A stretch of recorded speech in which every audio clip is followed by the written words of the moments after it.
రే తమ్ముడు రే ఈశ్వరాపురం గ్రామం ఎక్కడుందిరా? అయ్యా ఇటు నేరుగా వెళ్తే 2 మైళ్ళే. ఓ మీ ఊరేనా అది? అక్కడ నువ్వు ఏం పని చేస్తుంటావు? ఓ 40 ఏనుగులు పెంచుతున్నానండి. ఏనుగు 40 ఏనుగులు పెంచుతున్నావా? అందులో 10 తెల్ల ఏనుగులు ఉన్నాయండి. రే గత 2000 సంవత్సరాలుగా ఇండియాలో తెల్ల ఏనుగులే లేవురా. ఏనుగులు కొట్టానంటే చూడు, నమ్మకం లేకపోతే మా ఇంటికాడ చూడు. ఆ దూదులో సనోసరం నా మీద చేస్తే బాగోదు. పదరా చూపించుకోండి. తెలిసి పారేస్తాను. పద. ఎక్కడా ఇదిగో చూసావా 30 నల్ల ఏనుగులు. అటు చూడు 10 తెల్ల ఏనుగులు. ఏనుగులు ఎలా మేస్తున్నాయి చూసావన్నా? డ్యూటీకి పోయేవాడిని పిలుచుకొచ్చి పందులు చూపించి ఏరుగట్టవా? ఈసారి అటు పక్కకు వచ్చావా నరికి పారేస్తా. నా ఏనుగులు చూసి పందులు అంటావంట్రా? నిన్ను వదిలిపెట్టను.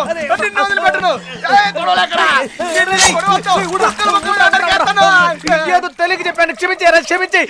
అయితే ఇదేంటి? అది నువ్వు చెప్పినట్టు నల్ల ఏనుగేరా. అది తెల్ల ఏనుగేరా. అయితే ఎందుకురా మార్చి అయ్యో తెలియక చెప్పాను. చెప్పావా? అవునరా? నిజంగా తెలియక చెప్పాను. చెప్తాను. అదేంటి? అది అదేంటంటే నెమలి. పట్టుకొని నెమలంటావా? కోయిల. ఇదేంటి? ఏం చెప్పాలబ్బా? గాడిద. గాడిదలు అంటావంట్రా?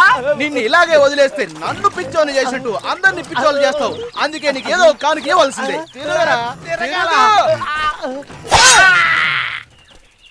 జన్మమెత్తితిరా అనుభవించితిరా బతుకు సమరల్లా కిరిగిపోయినదే. బతుకు సమరల్లా చిరిగిపోయినదే.